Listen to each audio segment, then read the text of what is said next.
आज का हमारा जो वीडियो लेक्चर है नई संसद से रिलेटेड ही होने वाला है। ठीक है, आज के वीडियो लेक्चर में हम नई संसद और पुरानी संसद से रिलेटेड जो महत्वपूर्ण एमसीक्यूज क्वेश्चन हैं, जो कि एग्जाम के दृष्टिकोण से काफी महत्वपूर्ण क्वेश्चन है, इन सभी क्वेश्चंस को हम डिटेल में डिस्कस करेंगे। ठीक है, आपके जो भी अपकमिंग एग्जाम्स हैं उन सभी एग्जाम्स में पर्टिकुलर इस टॉपिक से क्वेश्चन के आने की संभावना बहुत अधिक है। ठीक है, तो वीडियो लेक्चर को आप अंत तक जरूर देखिए, वीडियो काफी महत्वपूर्ण होने वाला है। इस टॉपिक की पीडीएफ चाहिए तो आप हमारी क्रेजी जी के ट्रिक की एप्लीकेशन से पीडीएफ को डाउनलोड कर सकते हैं। ठीक है, चलिए पहला क्वेश्चन डिस्कस करते हैं। पहला क्वेश्चन है, भारत के नए संसद भवन का उद्घाटन कब किया गया? तो ये डेट काफी महत्वपूर्ण है कि जो नई संसद बनकर के तैयार हुई है, इसका उद्घाटन या फिर इनॉग्रेशन कब किया गया, किसके द्वारा किया गया। ठीक है, तो ये डेट का काफी महत्व है, आपको याद रखना है। तो इसका आंसर हो जाएगा 28 मई 2023 को हमारे भारत के प्रधानमंत्री नरेंद्र मोदी के द्वारा नई संसद का उद्घाटन किया गया। ठीक है, तो याद रखना ये डेट काफी महत्वपूर्ण है। इसके अलावा जो नई संसद भवन है, इसकी आधारशिला कब रखी गई थी? तो 10 दिसंबर 2020 को नए संसद भवन की आधारशिला रखी गई थी, तो ये डेट भी काफी महत्वपूर्ण है। इसके अलावा संसद में जो अभी पहली बैठक हुई है तो उसकी डेट क्या है? तो 19 सितंबर 2023 इसकी डेट है जब पहली बैठक का आयोजन हुआ नई संसद में। तो ये जो कुछ प्रमुख डेट मैंने आपको बताई हैं, इन सभी डेट को आपको ध्यान से नोट डाउन करना है, कहीं से भी एग्जाम में क्वेश्चन पूछा जा सकता है। चलिए, तो अगला क्वेश्चन भी मैंने इसी से रिलेटेड रखा है कि नई संसद भवन में पहली बैठक का आयोजन कब हुआ। ठीक है, तो इसका आंसर हो जाएगा गणेश चतुर्थी के दिन 19 सितंबर 2023 को नए संसद में या फिर नए संसद भवन में सदन की पहली बैठक का आयोजन हुआ। तो ये डेट भी काफी महत्व है, आपको याद रखना है। ठीक है, चलिए अगला क्वेश्चन देख लेते हैं। नई संसद भवन के वास्तुकार या फिर जो आर्किटेक्ट हैं ये कौन है? तो ये भी काफी महत्वपूर्ण क्वेश्चन है, एग्जाम में डेफिनेटली देखने को मिलेगा। तो इसका आंसर हो जाएगा विमल पटेल। जो विमल पटेल हैं ये नई संसद भवन के वास्तुकार या फिर आर्किटेक्ट हैं, आपको याद रखना है। इसके अलावा एक और पॉइंट याद रखना कि जो नई संसद भवन है इसका डिजाइन किस कंपनी ने तैयार किया है। ठीक है, तो HCP डिजाइन्स, तो ये पॉइंट भी आपको याद रखना है। देखिए, जो नई संसद की डिजाइन है ये गुजरात बेस्ड एक आर्किटेक्चर फर्म है HCP डिजाइन्स, इसके द्वारा तैयार किया गया है। और इसके जो मुख्य आर्किटेक्ट हैं, है ना, या फिर मुख्य वास्तुकार हैं, वो कौन है? तो विमल पटेल है। तो ये सारी डिटेल आपको याद रखनी है। इससे रिलेटेड भी आपको एक अगला क्वेश्चन मिलेगा यहाँ पर, तो याद रखना है। थोड़ा सा हम विमल पटेल के बारे में डिस्कस कर लेते हैं। तो ये भारत के एक वास्तुकार हैं, आर्किटेक्ट हैं, आपको याद रखना है। इनके पास वास्तुकला, शहरी डिजाइन, शहरी नियोजन जैसे कार्यों में लगभग 35 वर्षों का अनुभव है, याद रखना है, या फिर इसका पूरा एक्सपीरियंस है, आपको याद रखना है। इसके अलावा 2019 में वास्तुकला और योजना के क्षेत्र में अहम योगदान देने के लिए इनको पद्मश्री से भी सम्मानित किया जा चुका है। तो यहाँ से भी क्वेश्चन आ सकता है कि जो विमल पटेल हैं इनको पद्मश्री से कब सम्मानित किया गया, क्योंकि देखिए आजकल एग्जाम का स्तर काफी बढ़ गया है, तो डायरेक्ट क्वेश्चन नहीं पूछ करके उसी से रिलेटेड कुछ अन्य क्वेश्चन पूछ लिया जाता है। तो ये भी थोड़ा सा आप दिमाग में रखना। इसके अलावा इससे पहले इन्होंने Gujarat high court, IIM Ahmedabad, IIT Jodhpur की बिल्डिंग्स को बनाने का श्रेय या फिर इनकी वास्तुकार के रूप में इनको जाना जाता है। इसके अलावा इससे पहले है विश्वनाथ कॉरिडोर और साबरमती रिवर फ्रंट का भी इन्होंने काम किया है। तो ये कुछ अन्य डिटेल भी आपको याद रखना है। चलिए अगला क्वेश्चन देख लेते हैं।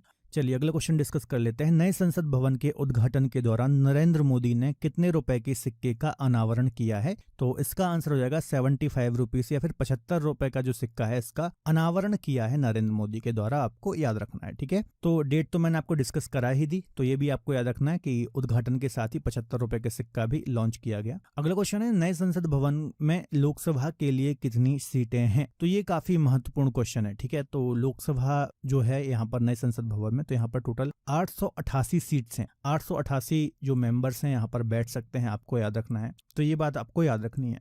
देखिए, जो 1971 की जनगणना थी या फिर 1971 की जो सेंसस थी, इस आधार पर किए गए परिसीमन के आधार पर जो वर्तमान में लोकसभा की सीटें हैं लगभग 545, तो तब से यही आंकड़ा चला आ रहा है। ठीक है, और अभी आपको पता ही होगा 2026 में इनकी वृद्धि होने वाली है जब नया परिसीमन आएगा। ठीक है, तो इससे क्या होगा, सांसदों की संख्या भी बढ़ेगी। ठीक है, तो ये जरूरी हो जाता है कि हम एक ऐसे भवन का निर्माण करें जहां पर ज्यादा सांसद बैठ पाएं। ठीक है, तो एक ये रीजन भी है कि नए संसद भवन का यहाँ पर निर्माण किया गया ताकि ज्यादा से ज्यादा सांसद यहाँ पर बैठ पाएं। ठीक है, तो ये बात भी आपको याद रखनी है। चलिए अगला क्वेश्चन देख लेते हैं। नए संसद भवन में लोकसभा किस थीम पर आधारित है? तो इसका आंसर हो जाएगा मोर थीम, है ना। देखिए, जो नया लोकसभा कक्ष है जहां पर सांसद बैठते हैं, है ना, लोकसभा के, तो यह एक मोर थीम पर आधारित है, आपको याद रखना है, जो कि हमारा राष्ट्रीय पक्षी है, आप जानते ही होंगे।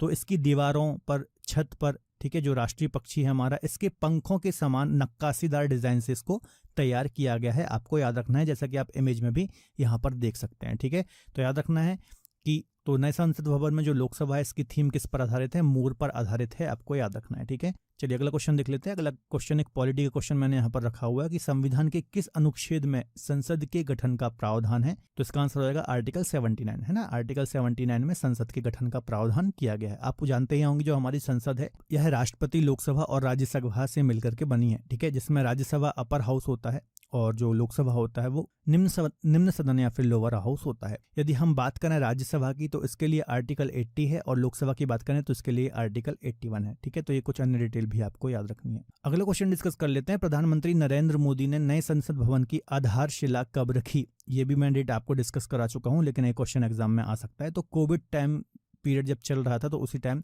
10 दिसंबर 2020 को इसकी आधारशिला रखी गई थी, आपको याद रखना है। चलिए अगला क्वेश्चन देख लेते हैं। नए संसद भवन का आकार कैसा है ना। तो ये तो काफी सिंपल क्वेश्चन हो गया, लेकिन क्वेश्चन एग्जाम में आ सकता है। ठीक है, तो जो नया संसद भवन है यह त्रिकोणीय आकार का है, आप जानते ही होंगे। ठीक है, तो देखिए जो इसके आर्किटेक्ट हैं विमल पटेल, ठीक है, तो इन्होंने बताया कि त्रिकोण को भारत में शुभ माना जाता है। एक ये रीजन था कि जो संसद भवन है इसको त्रिकोण आकृति में बनाया गया। इसके अलावा इसमें हम ज़्यादा से ज़्यादा इसका जो जगह है उसको हम यूज़ कर सकें, इसके पीछे एक रीज़न ये भी था। और ज़मीन जो वहाँ पर जो प्लॉट था, ठीक है, उसकी बनावट के कारण भी इसका जो आकार है वो त्रिकोण बनाया गया है। ठीक है, तो बहुत सारे रीज़न थे इसके पीछे, ये आपको याद रखना है। और पुरानी संसद की यदि हम बात करें तो उसका आकार कैसा था, तो गोलाकार था, आप जानते ही होंगे। ठीक है, तो ये अन्य डिटेल भी आपको याद रखनी है। चलिए अगला क्वेश्चन देख लेते हैं। नए संसद भवन का निर्माण कार्य किसने किया है या फिर किस कंपनी के द्वारा किया गया है ना। मतलब इसका जो पूरा कंस्ट्रक्शन का काम है वो किसके द्वारा किया गया है, तो टाटा प्रोजेक्ट्स लिमिटेड के द्वारा इस संसद भवन का कार्य किया गया है, आपको याद रखना है। ठीक है, साधारण भाषा में समझाऊं तो इसका जो ठेका मिला था कार्य का पूरा, वो किसको मिला था, टाटा प्रोजेक्ट्स लिमिटेड को मिला था। इसके अलावा इसके निर्माण में कुल लागत कितनी आई है, तो 971 करोड़ रुपए की लागत आई है नए संसद भवन के निर्माण में, आपको याद रखना है। इसके अलावा अगला क्वेश्चन है, नए संसद भवन का डिजाइन किस कंपनी ने तैयार किया है। तो अभी मैं इसको डिस्कस करा चुका हूं जब मैं आपको आर्किटेक्ट बता रहा था। तो HCP डिजाइन्स के द्वारा नए संसद भवन का डिजाइन बनाया गया है, आपको याद रखना है। ठीक है, देखिए अभी मैंने डिटेल हालांकि बता दी थी, लेकिन फिर से हम रिपीट कर लेते हैं। नए संसद भवन की जो डिजाइन है गुजरात बेस्ड एक आर्किटेक्चर फर्म है HCP डिजाइन्स, तो इसके द्वारा ही तैयार की गई है। और इसके मुख्य आर्किटेक्ट कौन है या फिर मुख्य वास्तुकार कौन है, तो बिमल पटेल इसके मुख्य वास्तुकार हैं।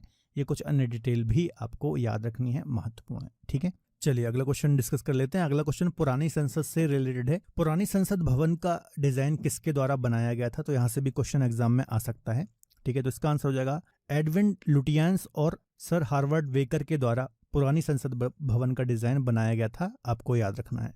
देखिए पुराने संसद भवन की यदि हम बात करें तो इसको बनने में लगभग 6 साल लगे थे। 1921 में इसका कार्य स्टार्ट हुआ था और 1927 में इसका कार्य कंप्लीट हुआ था, आपको याद रखना है। ठीक है, 12 फरवरी 1921 को इसका शिलान्यास किया गया था और लगभग 83 लाख रुपए का इसमें खर्च आया था। इसके अलावा इसका उद्घाटन लॉर्ड इरविन के द्वारा किया गया था, आपको याद रखना है। ठीक है, तो कुछ अन्य डिटेल पुराने संसद भवन के बारे में भी आपको याद रखना है, अच्छे से पढ़ लेना है, यहाँ से भी एग्जाम में क्वेश्चन पूछे जा सकते हैं। चलिए अगला क्वेश्चन देख लेते हैं। संसद भवन की छत पर राष्ट्रीय प्रतीक जो अशोक स्तंभ है इसको स्थापित किया गया है। इसका टोटल वेट कितना है, वजन कितना है। ठीक है, जो हमारी नई संसद भवन है इसकी जो छत है, ठीक है, यहाँ पर अशोक स्तंभ को स्थापित किया गया है जिसका वेट लगभग 9500 किलोग्राम है। ठीक है, 9500 किलोग्राम इसका वेट है, आपको याद रखना है। ठीक है, तो ये जो अशोक स्तंभ है इसको कांस्य धातु या फिर कांस्य से बनाया गया है, आपको याद रखना है। ठीक है, और इसकी टोटल हाइट कितनी है, लगभग 20 फीट इसकी हाइट है, तो कहीं से भी एग्जाम में क्वेश्चन आ सकता है। इसके अलावा इसके सपोर्ट के लिए लगभग 6500 किलोग्राम वजन वाले स्टील